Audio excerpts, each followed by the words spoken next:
Welcome back to the Range Minded Podcast. This is episode 223. Yes, the wonderful Remington 223. Whatever.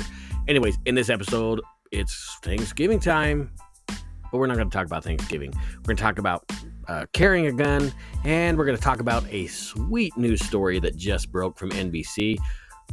It's awesome. Anyways, we talk about that and maybe a little bit more in this episode of the Range Minded Podcast. Enjoy. Good morning, good evening, good afternoon, whatever time it may be. Welcome back to the Range Minded Podcast. As ever, it's your humble host, Steve Zimmerman, and excited to be with you. And can you believe how close it is getting to the end of 2023?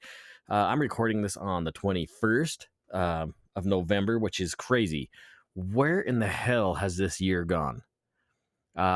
If you might get bored and want to listen to New Year's resolution show that we do every year, honestly, and you get to hear what I want to do for a year, well, I'll tell you one more time. As was 2022, I did not get too far on my resolutions. I promise. That's my chair squeaking in the background. I promise. I'm just kind of situating myself. Also, you might hear some girls being loud upstairs. I'm down in the dungeon in the studio vault down here. It doesn't matter how insulated my house is. It's Christmas season. My daughters are watching stupid Christmas shows or something on TV, and they're loud. They're teenagers, and if you have teenage girls, you know exactly what I'm talking about. It's an adventure. Every day is an adventure. Anyways, we're not here to talk about me. We're actually here to talk about you people, you wonderful, gun-toting, crazy, extremist, fundamental, constitutional right, just nuts out there. You crazy, crazy red hat wearing freaks. You guys are awesome. You guys are absolutely freaking amazing. Why do I say that? Well, for starters, most of you listening, live in the greatest country on earth. Now, I know that might be excluding other wonderful countries. I know we got listeners in Australia. We have some listeners in France. I've even looked at some of the analytics. We have listeners in Africa, like all these other places. Yes, I understand your countries are beautiful. I lived in Australia for a couple of years. It is a beautiful country. Don't get me wrong. But by damn, I love the freedom and the rights that we have in this country. It doesn't always feel free, but our constitution definitely dictates freedoms for its citizens. Now, it's easy to argue and easy to see that some of those seem like infringements. Some of those rights, I should say, are being infringed as we may see it. But I don't want to live anywhere else, honestly. It's a beautiful country. I live in Idaho. It's a damn beautiful state, no matter how cold it gets. Actually, let me rephrase that. Idaho is terrible. You don't want to move here anymore. Californians, Texans, and other people, stop moving here. North Dakota is completely open and free for other people to move in there. There's tons of room, I promise. I live there too. North Dakota. Check it out. Sorry, North Dakota. What are the things I wanted to talk about today? There was a couple things that I really, really, really wanted to talk about. One of the things about being a dad and a husband, a firearms educator, a business owner, just an all-around freak, I guess, is I get to observe everybody all the time, no matter where I'm at. That's just something I do. I don't even remember what class I was in. It had been years ago. We when I first got really introduced to the point of paying attention to the world around me. And now it is almost a burden to me in a way. Not really. It's not a burden, but it's almost to the point of weird, right? And some of you completely understand what I'm talking about. Once you understand Colonel Cooper's color codes, you take a good concealed carry class, and you talk about situational awareness, you start to change your mindset and you notice more things. That's good in the long run, right? It's good. But because you're paying attention to the world around you, you see things that tend to frustrate you a lot, a lot. And this is something I want to talk about. It had to have been Friday. Last Friday, the kids, all the girls, my children, they went to the in-laws. They hung out at the in-laws. So my wife and I had the house to ourselves. Now I know what you may be thinking. Keep your minds out of the gutter and out of my bedroom. None of that happened. It never does. Well, I'm gonna get in trouble for that one. So I took my wife to dinner. I didn't have to worry about feeding the kids because the mother-in-law's taking care of that. So that saved me a bunch of money. So we go to a restaurant not too far from here, one that we haven't been to in quite a while. It's a famous chain restaurant. I don't need to name what it is. But whenever we go out to eat, I always get a steak. I love steak. Man is meant to eat beef, right? We're meant to eat beef, damn it. I'm not going to eat bugs, no matter how hard they try. Anywho, so I order my steak. Well, we got to backtrack a little bit. While we're waiting, there was about a 40-minute wait, which tends to be what happens here in Southeast Idaho because all these people are moving here from other states and taking up our precious restaurant space. While we're waiting to be seated, mind you, there was tons of free seats in this place. Just they can't hire people to work anymore. I noticed this dad and I think it was 3 young children and his spouse came in and put their name on the list. Nothing wrong with that. Because I spend so much time in the classroom and I talk about carrying firearms, I noticed that this individual, this fine young man, this protector of his family, was carrying a gun. Now, you might say, Steve, how do you know this individual is concealed carrying? And I'll tell you how I know. Because it wasn't very concealed. Now, there's nothing wrong with open carry. Don't get me wrong. I'm okay with people carrying firearms. I'm totally cool with it. As long as they know how to use it, I'm totally cool. But here is my issue. And maybe he listens to the show, and maybe he remembers being at a specific restaurant on Friday night in Southeast Idaho. How did I know this individual was carrying his gun? Well, I just told you it was open carry, but I don't think he meant it to be open carry. In fact, this individual was carrying small of the back, not my preferred method of carry, and not the official method of carry to the Range Minded podcast, mind you. This individual was carrying outside the waistband, again, totally cool. Small of the back, okay, we're kind of coming down a couple notches. Here's the problem with this individual. He was carrying an appendix holster meant to go inside the waistband, right-hand draw, but it was on the outside of his belt, small of his back. Now, I don't know. Let me be fully honest with how I started my journey in carrying guns. I, too, began my carry process, my journey in carrying guns years ago, carrying in the small of the back. I don't know if it was Magnum PI or Miami Vice or Hunter, if you guys can remember way back in the day, or Die Hard, or any of the cool guys back in the, I guess it wasn't Miami Vice, huh? He had a chest holster that he wore under suit. I digress.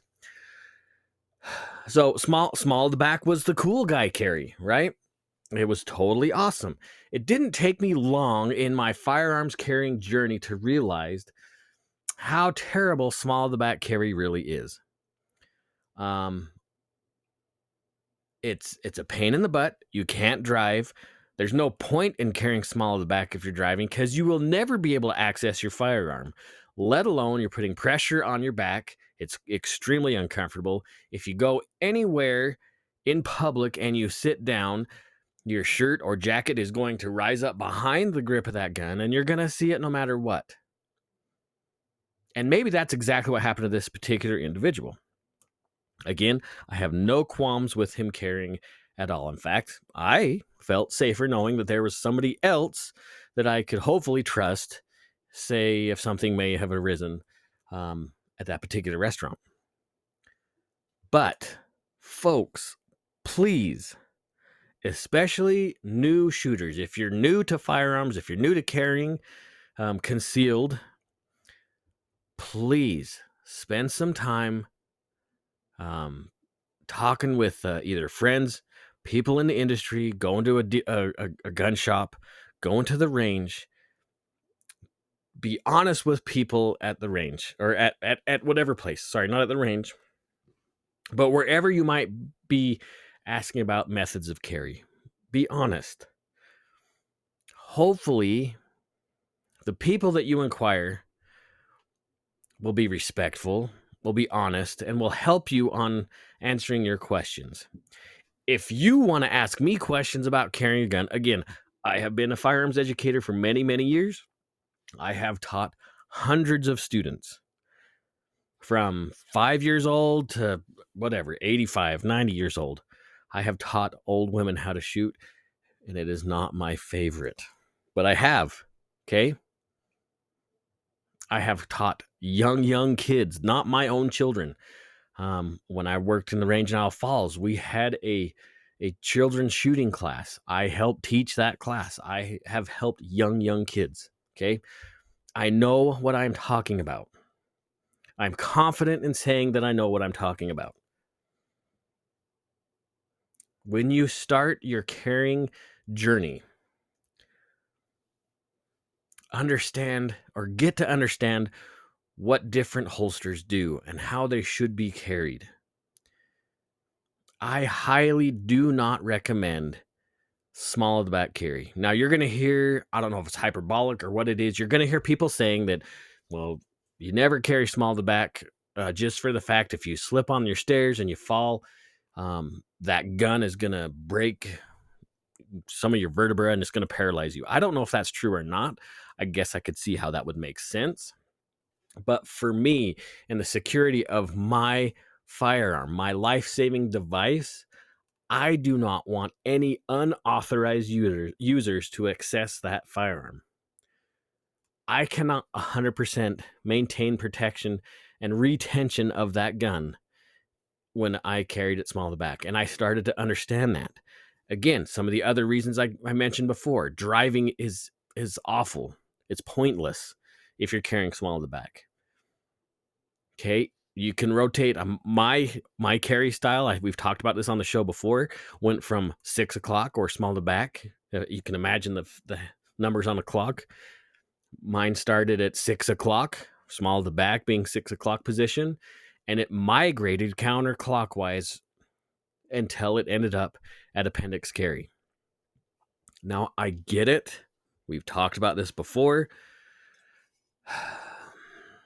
Appendix carry can be intimidating to a lot of people, especially dudes.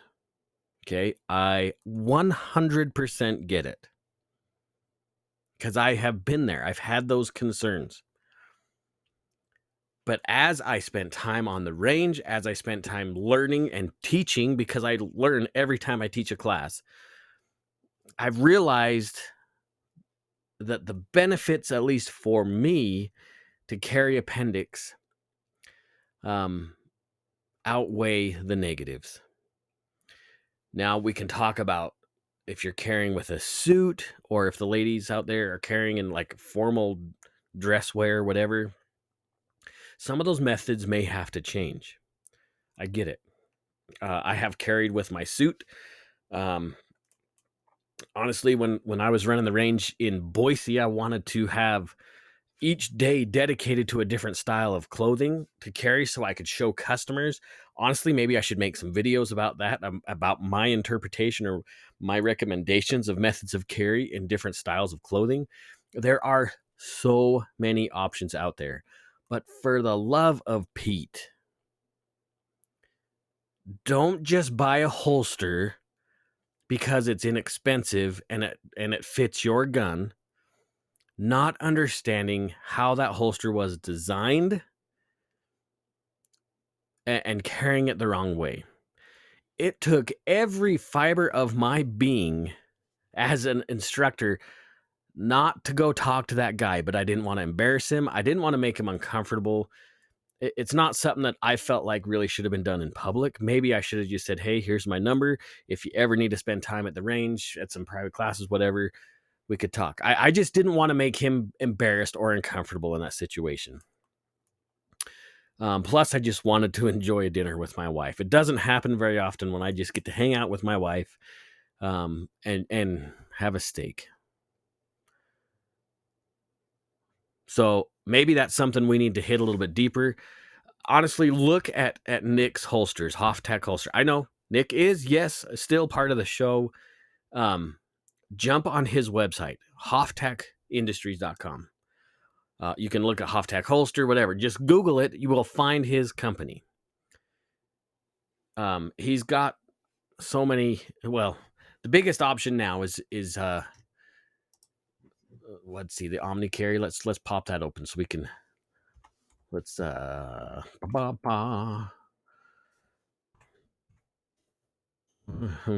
This is such good radio when you get to hear me click on the keyboard, isn't it? Okay, jump on there, hoftech.com. Okay, he's got his holster that will carry anything. It's called the Omni holster or the Omni Carry. Okay, it fits like 250 guns. It's witchcraft. I don't know how he does it, but he did it.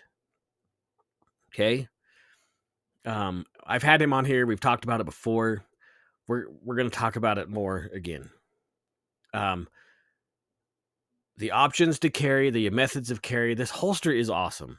Okay, I know there's been lots of holsters out there from other companies that have created this holster that you just slide the gun in and it holds it. Whatever. Okay, I've done sticky holsters. I've done in pocket holsters. Anybody that spent time carrying has a bucket full of holsters somewhere. They understand. They get it. What Nick has done with this holster, I know it sounds like a sales pitch. I promise it's not. I've messed with this holster. I have tested it in a bunch of different guns. In fact, I screwed up one day on a live. He didn't want me to say something, which I already did, and it was anyway. Long story. It's been a while. It's freaking awesome. Okay, just go check it out. Hoftech.com. HOFTAC.com. Hoftech Industries. Check out the Omni Carry. It's got a little fit guide, a fit list on his website. You can check it out. And you can say that Range Minded sent you. It's awesome. Now, that gun is to be designed to be carried inside the waistband. Or that holster, I mean, is designed to carry inside the waistband. Check it out. Let's talk about appendix carry a little bit. I know this is a horse that's been beaten to death many, many times over. Let's jump back. Let's jump back a little bit. Are you carrying with one in the tube? Are you carrying a loaded gun? Okay, some people have this massive boundary that they will not cross. They think they're going to have enough time to rack that slide to get one in the chamber and get shots off on target.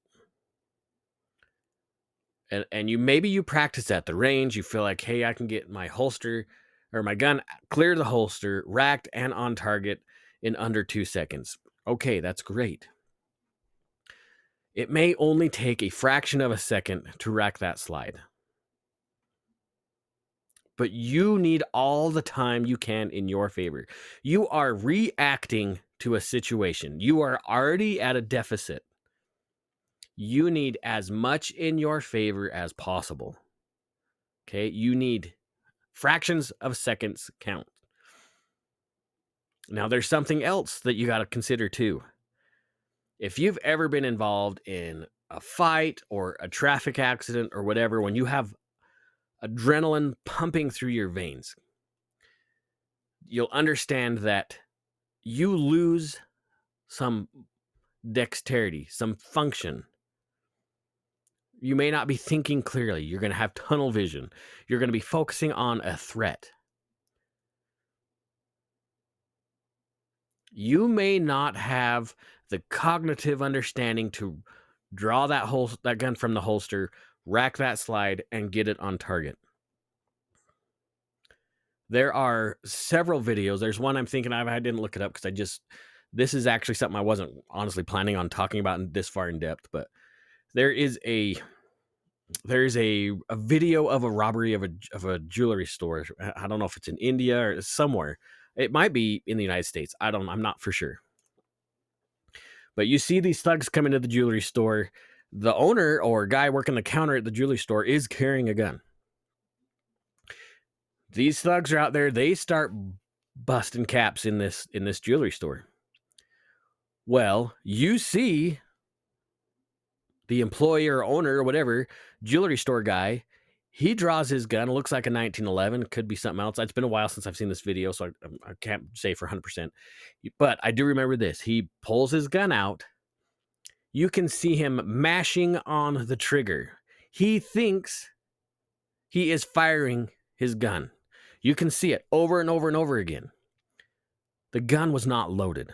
Whether it didn't have a magazine, obviously it didn't have one in the chamber because the gun never fired. From what I remember, he lost his life. There's heavy consequences by not training, either training that empty gun to death. I understand the Israelis carry that way. You want to be cool like the IDF guys, that's fine. But you need to be training with your holster draw as you remove that gun, as you're clearing plastic, that you're racking the slide and you're getting that gun on target. You have to train that ad nauseum over and over again. Plus, you need to be firing that gun as part of your draw stroke to making sure that you're getting hits where they need to be. Or, hear me out, or you carry a loaded gun in your holster so that you know when you have to use your life-saving device, it is ready.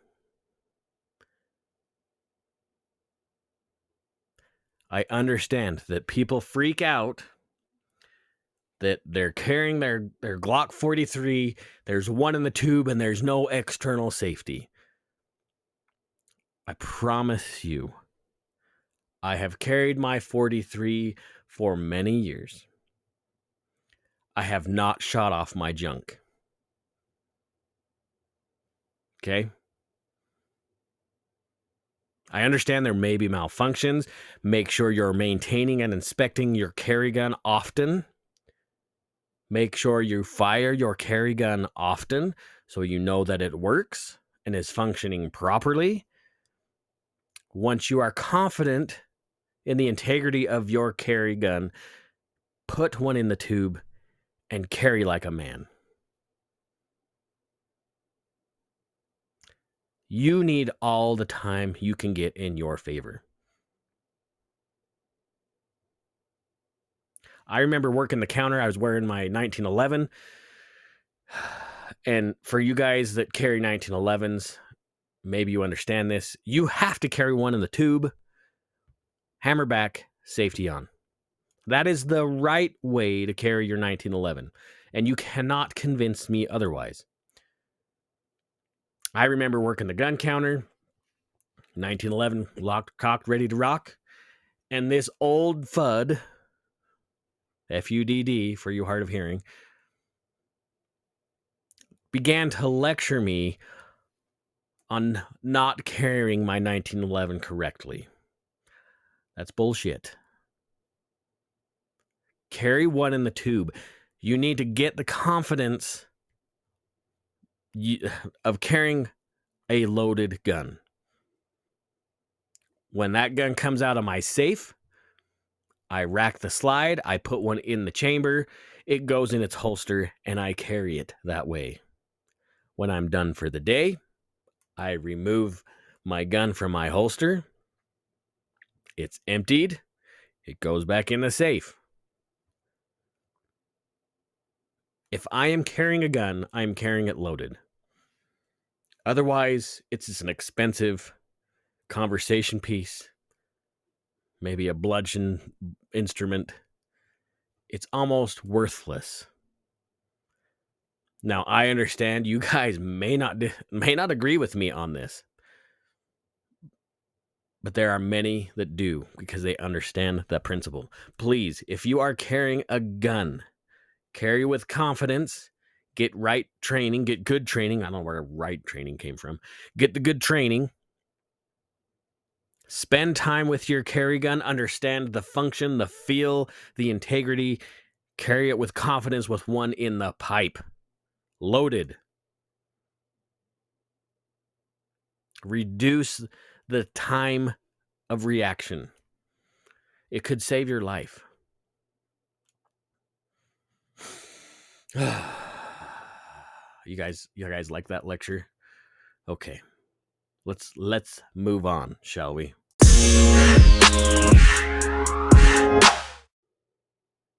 All right, welcome back to the show. So let's get off that old holster carry thing, shall we? Let's move on to the next story. You people are freaking amazing. I love you guys. You guys are so awesome. Why do I say that? Well, there's a news story that came out from, what is this, NBC News. I just came across this earlier today. It's awesome. Let me just say it is absolutely awesome. Now, I know NBC, not really the bastions of constitutional freedoms, gun rights, that kind of thing. I understand that. I get that. And I actually think this story was meant to scare people, but it doesn't. It makes me smile. I'm going to just read the article. There's a lot in there. Just because when I read it earlier, let's just say this. After the whole monologue about holster carry stuff, I kind of forgot. What was really stuff I wanted to highlight. It's gone. So we're just going to read through the article. I promise it's not that long. I'm going to do my best to read it. I understand it. It's not completely early for me. I've been kind of at this for a couple hours. The stuff that you get to hear is just a small portion of the reality of creating this show. It is what it is. Anyways, this is again by NBC News. Poll. Gun ownership reaches record high with American electorate. Oh, I love the sound of that.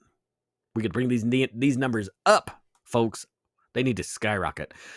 A record share of voters in the NBC News latest poll say that they or someone in their household owns a gun. Again, I know this story is written in a way to make it sound scary, and we're just going to see more violence on the street because these gun owners, there's just so many more of them. Let me read through the article. Should I read it in my newscaster voice? I'll do my best. More than half of American voters, 52%, say they or someone in their household owns a gun, per the latest NBC News national poll. That's the highest share of voters who say that they or someone in their household owns a gun in the history of the NBC News poll, on a question dating back clear to 1999. In 2019, 46% of Americans say that they or someone in their household owned a gun, per an NBC News / Wall Street Journal poll. And in February of 2013, that share was at 42%. But that almost sounded like Casey Kasem. You guys remember Casey Kasem? But I digress. Let's continue with the story. Do you guys like the news reader voice, the anchor man voice? Again, from the article, this is a quote from Micah Roberts. In the last 10 years, we've grown 10 points in gun ownership. That's a very stunning number, says Micah Roberts of the Public Opinion Strategies, a Republican polling firm that co-conducted the poll with members of the Democrat polling firm Hart Research. By and large, things don't change that dramatically, that quickly when it comes to something as fundamental as whether you own a gun, Roberts said. Gun ownership does fall along partisan lines, as it has for years, the poll finds. Okay, now I'm going to link this article in the show notes. They do have some interesting bar graphs that the that they published in this article as well. And I know you'll get to read them. You'll get to look at them. Please look at them so you are armed with the information. But I'm only gonna look at two of the criteria. We're gonna go some inclusio for you people that understand what that means.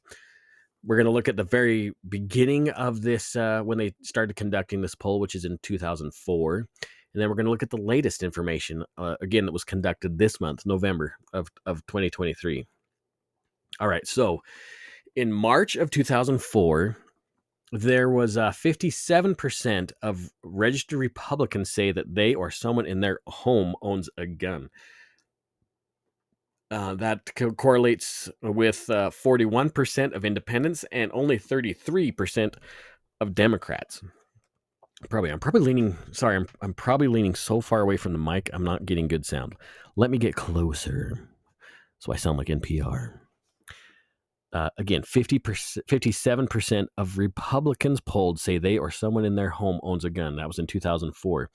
Now let's jump all the way back, or all the way to, 2023. In the latest poll, it says that 66%, sorry, that made me think of Great Outdoors. Wonderful movie. Need to watch it. 66% of registered Republicans say that someone or they or someone in their home owns a gun, as compared to 57% in 2004. Now, this is where I like this. This is where I think Democrats should be a little concerned. In 2004, 33% of Democrats said that they owned a gun, or they or someone in their home. But current numbers is at 41%. 41%. That's awesome. That is way awesome, might I add. Again, back to the article. This month, 66% of Republican voters surveyed. Oh, I got to go back to the reporter voice. This month, 66% of Republican voters surveyed say that they or someone in their household owns a gun, while just 45% of independents and 41% of Democrats say the same.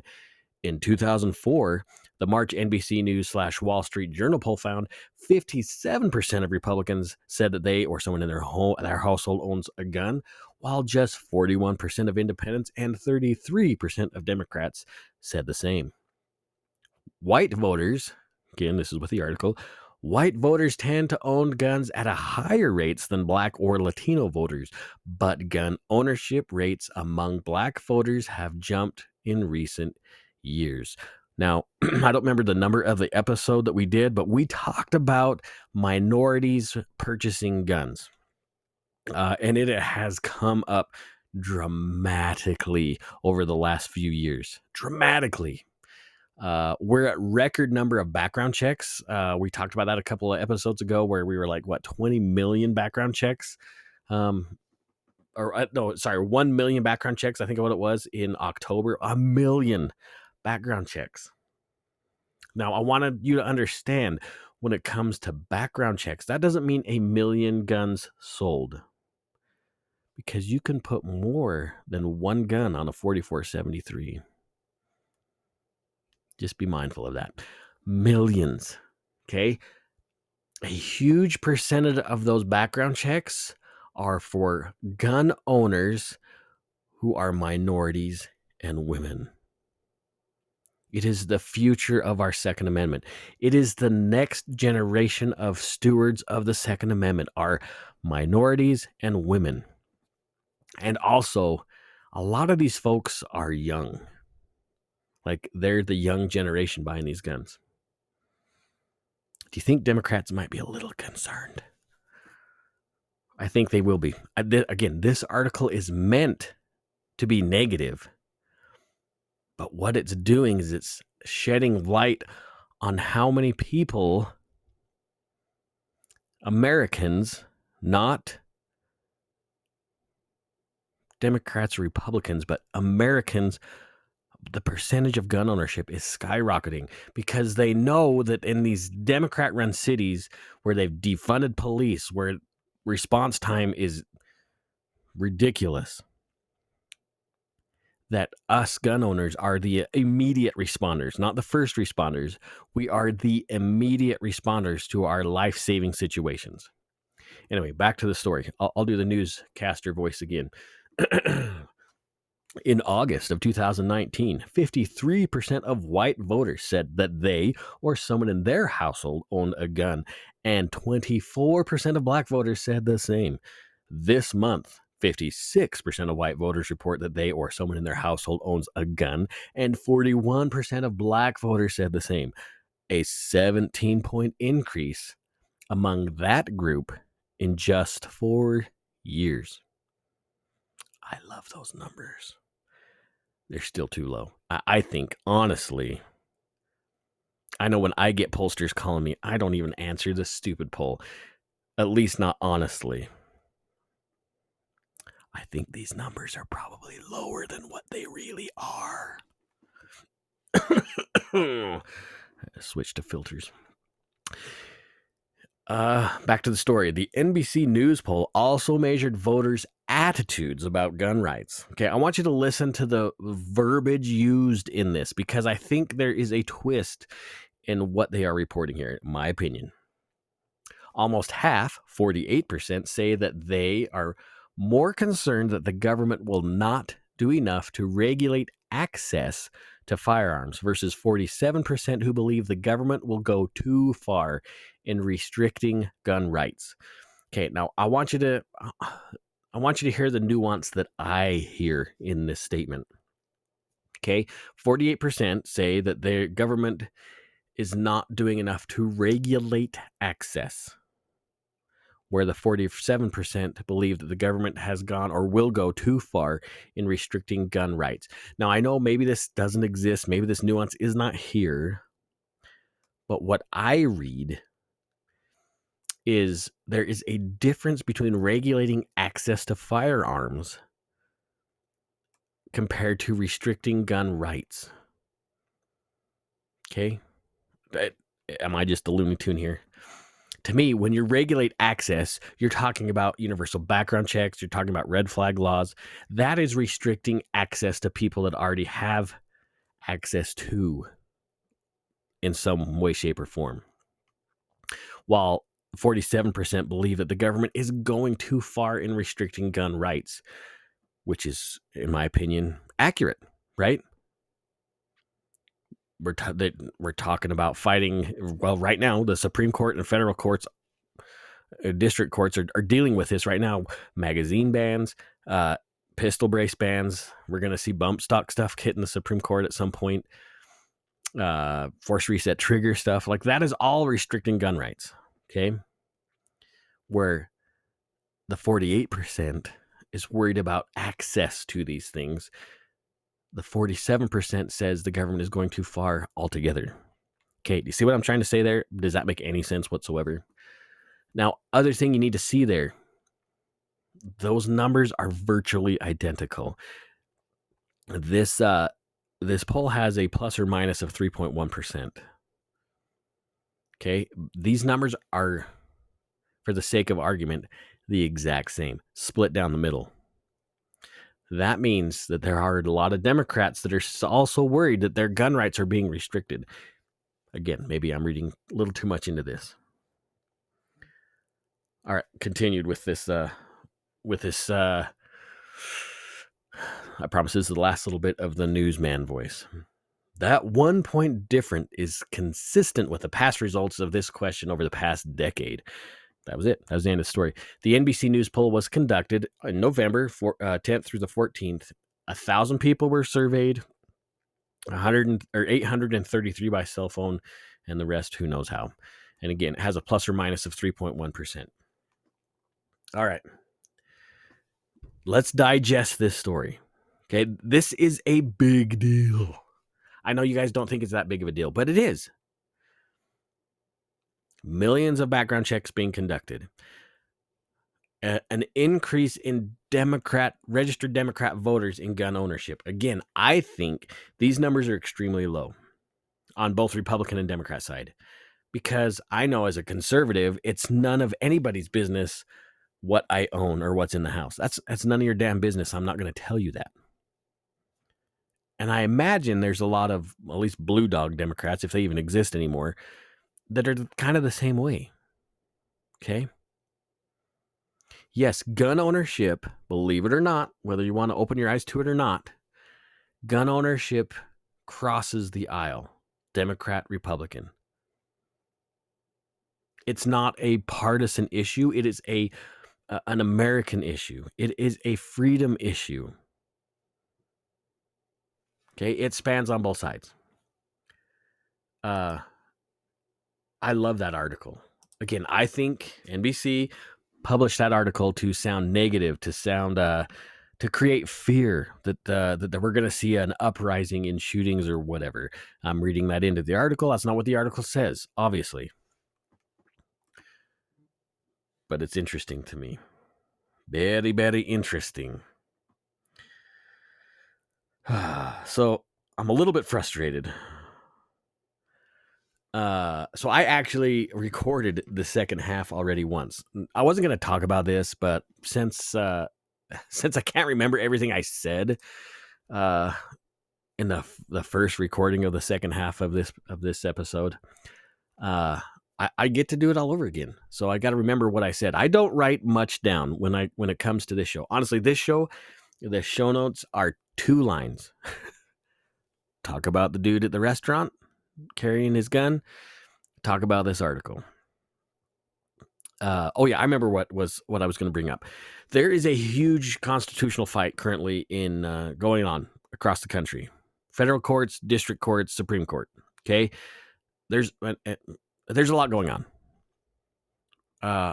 There are some amazing things happening that are pro-gun. Amazing things happening.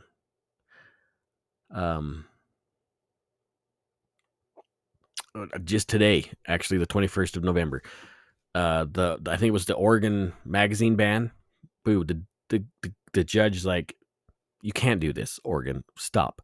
It's done. You're not enforcing it. It's dead. Fantastic news. What that says is to the other states that are kind of doing the same thing, Washington, California, excuse me, and other states across the country, that sets a precedent. And yeah, that's going to be a thing. Great news. With the Bruin decision, it's changed. It's changed the landscape of how judges are to read and understand and interpret the Constitution as related to the law. Really, what Bruin did is it clarified Heller. Now, I think we've talked about both those cases in the past. I know we've talked about Heller. Pretty sure we talked about Bruin. You think I would know what I talk about when I create these episodes. You think I'd be a professional by now. There's a lot going on. I guess what it boils down to is there's so much happening in the courts. There was a vacate. Is that word? Yeah. On the pistol brace thing, which is great. I think that's only going to be temporary because the feds are going to come up with this whole other issue that it's just going to cause, more things, and it's going to get tied up in the courts. I wouldn't be surprised if the Supreme Court has a hearing on bump stocks. You know my opinion on bump stocks. I think they're stupid, but I think you have a right to own one. Unregulated, by the way.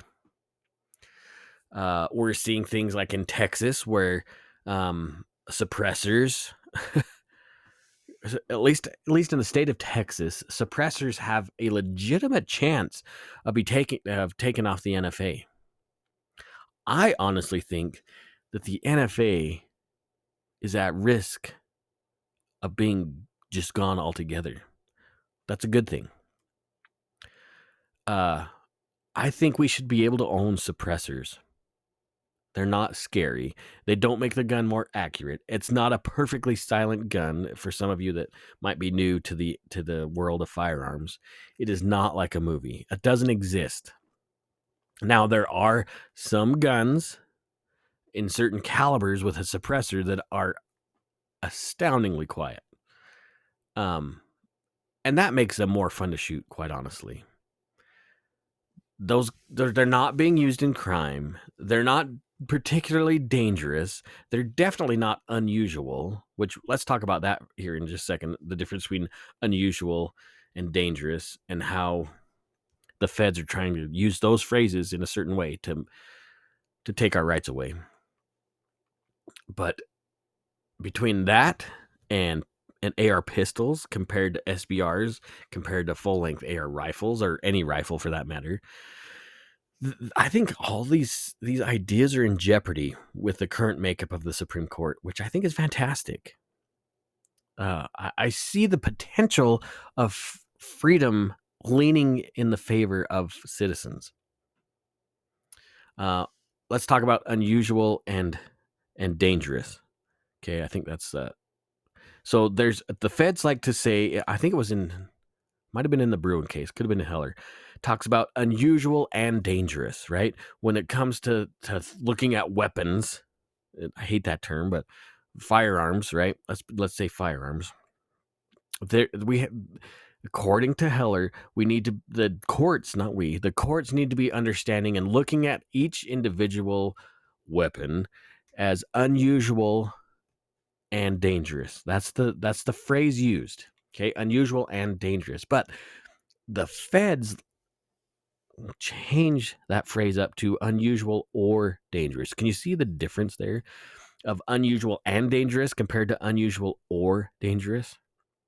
When it comes to taking our rights away, they want to say that pistols, AR pistols or suppressors or whatever, if they're unusual or dangerous, now that's a bigger net to cast out. That has to meet one or the other or both, unusual or dangerous, then they're unsafe for public use.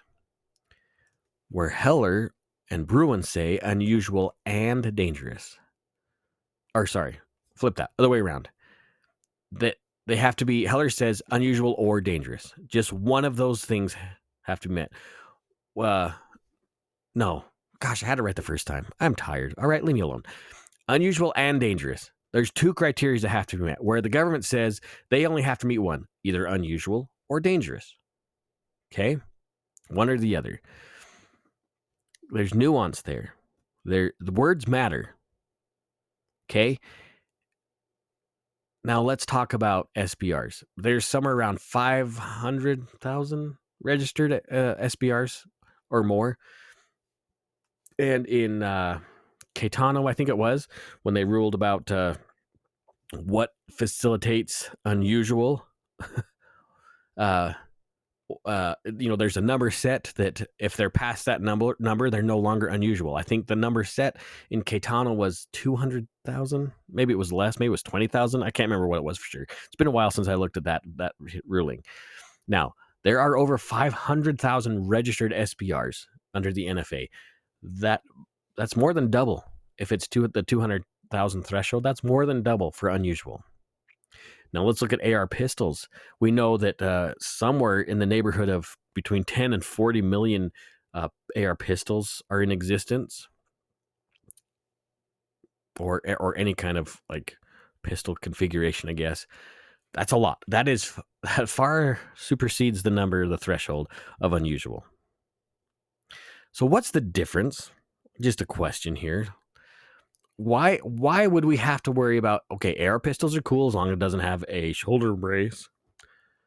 AR pistols are cool as long as they have that. Regular full-length rifles, yep, they're cool. But that gray area between where the barrel might be shorter than 16 inches, suddenly that's dangerous and unusual. What's the difference, right? There is no difference. That's the problem with the NFA. That's the problem with the SBRs, and that's why I think the Supreme Court has the wherewithal and the standing to say, all right, these are in existence. They're never used in crime statistically. Let's just take them off the NFA. And while we're at it, let's get rid of suppressors because the Hearing Protection Act matters. I know that's stretching. That would be great if it happened. I don't know if it will. Probably won't. But I could see that there is an avenue for the Supreme Court to make it so. Honestly, I think stuff should be legal when it comes to that. Anyways, I think the inhibitor should be cost, not the ATF. I don't remember the name of the case, but it was with the EPA and those people in Maine or wherever it was. No, it was in Idaho. Yeah, it was up in Priest Lake or somewhere in Idaho, I think, where the EPA came in and said, well, you can't do this, and this. We make the rules. This is the law. That's it. Well, guess what? The Fed said, or the Supreme Court said, as an agency, you cannot make and enforce those laws. That's not your job. It is Congress's job to make law. And so it slapped the hand of the EPA. That creates precedent for the Supreme Court to slap the hands of the ATF and put them back in check. Good things are happening in the courts, my friend. I was actually going to talk about some other stuff that's happening in the Supreme Courts and the district courts. There are a lot of really amazing pro 2A things happening. Pro freedom, is really what I should say. Pro freedom laws and rulings happening at the court level. Fabulous things happening. I'm not going to talk about them tonight, but there's some amazing things happening. Okay, let's shift gears a little bit. So Thanksgiving is literally right around the corner. Again, I'm recording this show on, was it Tuesday night, the 21st of November? Thanksgiving is literally just a couple days away. Where in the hell did this year go? Am I the only one that feels that way? Like, what happened? What? I swear I blink and the year's gone. I'm turning into an old person, guys. This is the problem. Back in my day, have you guys looked at Black Friday sales at your local gun stores? Are there things you're looking at buying? Are there accessories? Like one of my local gun stores here in Idaho Falls, fabulous things happening. They're going to pay the tax stamp if you buy the suppressor on Black Friday. They're going to pay the tax stamp. I wish I had some money to buy a can right now. Freaking awesome. I know there's good deals to be had, whether it's ammo, whether it's firearms, accessories, optics. Take advantage of Black Friday, my friends. Take advantage of it. If you got the money, do it. I know Independence there in Meridian, over in the Boise Valley there, where I used to work and spend a lot more time. I guess I still work there. I teach there still, but when I spent a lot of time at the counter, I know I was looking at their Black Friday. They have classes on sale. Anywhere that's worth their salt is going to have some good deals. Take advantage of those deals. I'm excited for whatever you guys are going to buy. It's a good time to buy. Let's bring up those numbers that NBC is so worried about. It's awesome, dude. It's awesome. It's America, damn it. What about this? Have you considered, did you guys see that video of the cop? I don't remember where it was, but it was a video of a cop and this dude in an altercation. They were wrestling around on the ground. It looked like the cop didn't know how to control the situation, in my opinion. I don't have all the info, but just at the glance of the video, it looked like the cop was kind of out of his league when it came to any kind of ground control. So he ended up shooting the guy. I'm pretty sure the dude died. It did not look like a clean shoot to me, but I don't have all the information. But it made me think, are part of your New Year's resolution goals adding some tools to that toolbox? The gun should be the last resort. I only got a couple minutes left. I got to make this quick. The gun should be the last resort. You should be utilizing other tools in the toolbox for your life-saving tool, I guess. How many times am I going to say tool? You should know joint locks. You should probably know some grappling. I would highly recommend it. Jiu-jitsu is a blast. I need to get back to the jiu-jitsu gym. What about a Kubotan? Pepper spray? What about learning how to verbalize things in a way to de-escalate the situation? There's a great video you need to look at. It's got some language, mind you. I'm just going to put that caveat out there. Just YouTube, I think it's Verbal Jiu-Jitsu.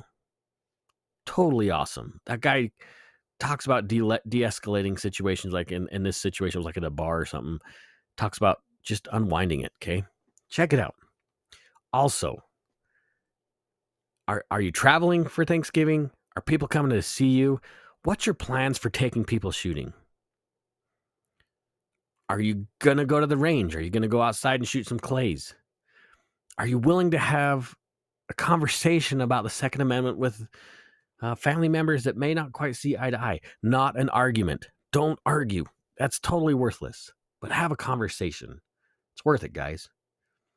Anyways, I love you guys. I'm going to bring the show to an end. Make sure you have an awesome Thanksgiving. Eat some turkey, eat some stuffing, do my favorite thing and eat lots of pumpkin pie. That's really only the reason I like Thanksgiving. It's worth it. Create memories. Be safe, you guys. Be good stewards of the second. And by gosh, take somebody shooting. Peace out.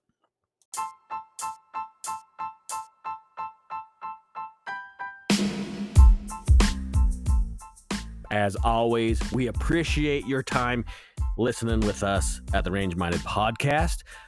You guys are super valuable to us. Why don't you share that love back by liking us, commenting on our posts, and sharing us with your friends? Whatever you do to your favorite podcasts, because we are really honestly way cooler than they are anyways. Don't forget, our website is up and live, rangemindedpodcast.com. There you can link on all of our social platforms, and you can drop us a comment there. Dude, we would love to hear from you. Anyways, guys, thank you again. Stay safe, and by far, it is time to take somebody shooting. Peace out. Range is hot.